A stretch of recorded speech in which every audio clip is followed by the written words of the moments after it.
आज हम इस सीरीज़ में बेल्जियम का पार्ट ख़त्म कर देंगे। चलिए स्टार्ट करते हैं। डच और फ्रेंच समुदाय के मध्य तनाव। चलिए, डच और फ्रेंच समुदाय के मध्य तनाव चल रहा था। ये मैंने आपको पिछली वीडियो में बताया था, शायद आपको याद होगा। पिछली सीरीज़ में मैंने आपको ये बताया था। क्या बताया था? डच और फ्रेंच समुदाय के मध्य तनाव चल रहा था। ठीक है, आगे देखते हैं। 1950 और 1960 के दशक के बीच पक्षों के बीच तनाव और बढ़ गया। दोनों पक्षों के बीच जो तनाव था और ज़्यादा बढ़ गया। कब बढ़ा? 1950 और 1960 के बीच। 1960 और 1950 के दशक में। अब दशक क्या होता है? जब हम 10 वर्षों के एक साथ जोड़ देते हैं तो उसको हम दशक बोलते हैं।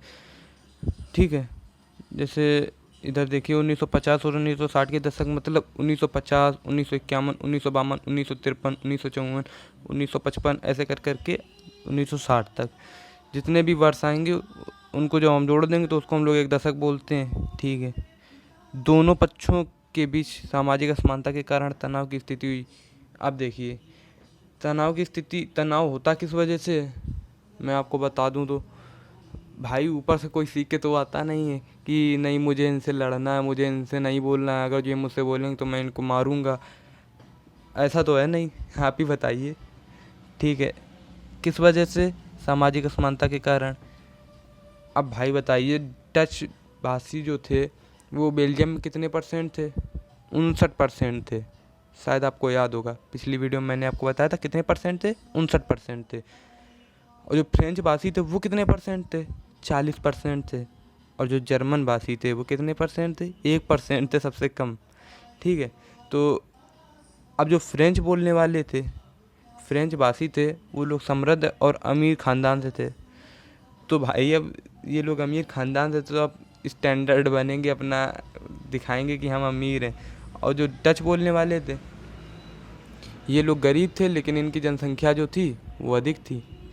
तो भाई अब इन लोगों को हमेशा दबा के रखते थे और ये लोग भी हमेशा, तो इस वजह से तनाव हुआ इन दोनों के बीच में। अब जो फ्रेंच भाषी थे वो अमीर थे, ये गरीब थे, तो इस वजह से इन दोनों के बीच में हमेशा तनाव हुआ करता था। अब देखिए, डच बोलने वालों की संख्या अधिक थी, लेकिन ये धन के मामले में फ्रेंच भाषी से कमज़ोर थे। अभी मैंने आपको बताया है, डच बोलने वालों की संख्या जो थी वो अधिक थी, लेकिन ये लोग फ्रेंच भाषी से कमज़ोर किस मामले में थे? धन के मामले में। और जो फ्रेंच भाषी थे वो किस मामले में कमज़ोर थे? वो थे जनसंख्या के आधार पर कमज़ोर थे। किनसे? डच बोलने वालों से। ठीक है, अब आपको पता होगा शायद कि मैंने पिछले सीरीज़ में बताया था आपको कि जो ब्रुसेल्स है, ब्रुसेल्स में फ्रेंच भाषी कितने परसेंट है? 80% है। ब्रुसेल्स क्या है, आप बताइए मुझे। चलिए कमेंट कर दीजिए, मैं आपको बता रहा हूँ। जो ब्रुसेल्स है, ब्रुसेल्स बेल्जियम की कैपिटल है। हर देश की कोई ना कोई कैपिटल होती है, वैसे ब्रुसेल्स जो है वो बेल्जियम की कैपिटल है। तो ब्रुसेल्स में कितने परसेंट फ्रेंच भाषी थे? ब्रुसेल्स में थे 80%। 40% नहीं, 40% बेल्जियम में थे। 80% थे, उसके दो गुने, बिल्कुल याद रख लो। और जो जर्मन भाषी थे वो कितने थे? 0% थे, वो थे ही नहीं वहाँ पर। और जो बचे थे 20%, वो कौन थे? डच भाषी थे। ठीक है, अब जो फ्रेंच भाषी थे वो समृद्ध भी थे। कहाँ पर? ब्रुसेल्स में। और मतलब समृद्ध तो हर जगह थे, ब्रुसेल्स में समृद्ध भी थे और जनसंख्या भी इनकी अधिक थी। तो वहाँ पर ज़्यादा तनाव भाई होगा, जहाँ पर अब ये लोग ज़्यादा उनको परेशान करेंगे। किनको परेशान करेंगे? डच भाषी लोगों को और जर्मन भाषी लोगों को। ठीक है, तो ये समस्या ब्रुसेल में अधिक तीव्रता से बढ़ रही थी। ठीक है, क्यों बढ़ रही थी? मैंने आपको अभी रीज़न बताया। वहाँ पर ये लोग अधिक मात्रा में भी थे और समृद्ध और अमीर ख़ानदान से थे। अब देखिए, बेल्जियम के संविधान में संशोधन हुआ है। अब जो बेल्जियम के संविधान में संशोधन हुआ, चलिए देखते क्या संशोधन हुआ है। 1970 और 1993 के बीच बेल्जियम में 4 संशोधन हुए। मतलब क्या कि जो 1970 और 1993 के वर्ष, जो 1971, 1972, 1973 ऐसे कर करके 1993 के बीच जितने भी साल आते, 23 साल आते हैं, तो उनके बीच कितने संशोधन हुए? 4 संशोधन हुए पूरे। कितने संशोधन हुए? 4 संशोधन हुए। चलिए एक एक करके देखते क्या क्या संशोधन हुए। पहला नंबर, केंद्रीय सरकार में फ्रेंच बोलने वालों की संख्या और डच बोलने वालों की संख्या बराबर होगी। ये संशोधन हुआ कि मतलब फ्रेंच बोलने वालों की संख्या जो डच बोलने वाली संख्या होगी वो बराबर होगी। कहाँ पर?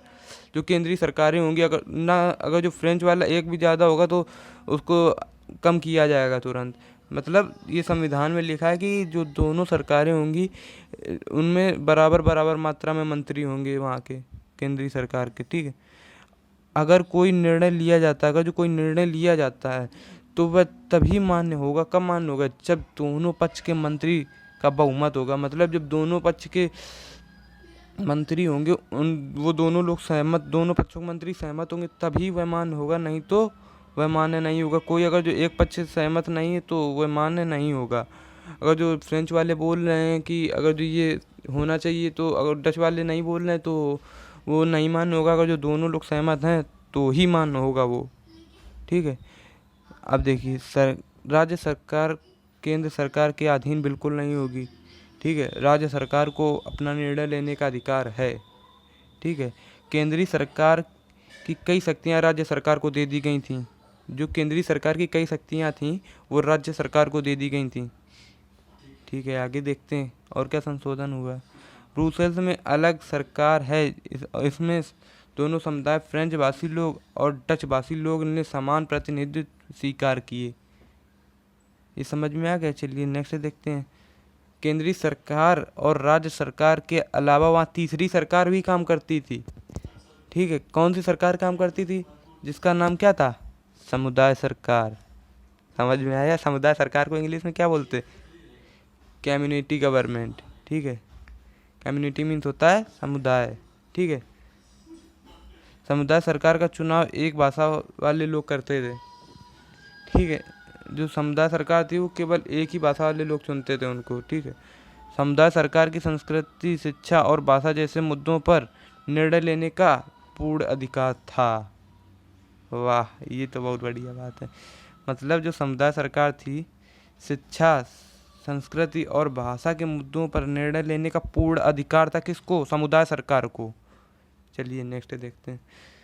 ये चीज़ खत्म हुई। बेल्जियम की यह व्यवस्था ने गृह युद्ध की आशंकाओं में विराम लगाया। भाई अब जब ये जो संशोधन हुआ किसमें, वहाँ के जो संविधान में संशोधन हुआ है, इसमें वहाँ पर जो गृह युद्ध मतलब आपस में लोग लड़ जाते, अगर जो ये संशोधन ना होता तो वहाँ पर भाई जब 1950 और 1960 के बीच तनाव बढ़ा तो 1970 में इन्होंने जब संशोधन किए, 1970 से 1993 के बीच 4 संशोधन किए। इसमें जो मंत्री, केंद्रीय मंत्री थे वो दोनों पक्षों के बराबर होंगे, ठीक है। ये आपको पता हो गया। तो इस वजह से वहाँ पर एक और ये वहाँ पर सब लोग शांत हो गए इस वजह से कि भाई अब जब दोनों लोगों को बराबर अधिकार मिल रहा है, ठीक है। इस मॉडल की वजह से ये मॉडल की वजह से एक देश को एकजुट बना रहा। अब ये जो मॉडल था, मतलब ये जो नए नए संविधान आया था, इसकी वजह से देश एकजुट बना रहा, आपस में लड़ाई नहीं हुई किसी की। चलिए आगे देखते हैं। जब यूरोप में अनेक यूरोपीय देशों ने एक साथ मिलकर यूरोप संघ बनाने का निर्णय लिया तो ब्रुसेल्स को उसका मुख्यालय भी चुन लिया गया। वाह, इतना मतलब वहाँ पर साथ में हो गए सब लोग। मतलब लड़ाई वड़ाई बिल्कुल ख़त्म हो गई थी, गृह युद्ध बिल्कुल ख़त्म हो गया था। सिविल वॉर बोलते हैं गृह युद्ध को हिंदी में। तो मतलब आपस में वो लोग लड़ते, कौन? जर्मन वाले, फ्रेंच वाले और डच वाले, इसी को बोलते सिविल वॉर और गृह युद्ध, इसी को बोलते हैं। और ये किस वजह से बच गए? जो संशोधन हुआ था संविधान में, इस वजह से ये सिविल वॉर नहीं हुआ, वरना सिविल वॉर होता तो आप जानते ही अंदर लड़ाई होती। सिविल वॉर हुआ है कंट्री में। मैं अगली बार श्रीलंका की बात करूँगा। श्रीलंका में सिविल वॉर हुआ था, बहुत नुकसान हुआ था। अगली बार श्रीलंका का ही नंबर, चलिए उसके बारे में पढ़ेंगे। ये बेल्जियम का पार्ट इसके बाद ख़त्म होता पूरी तरह से।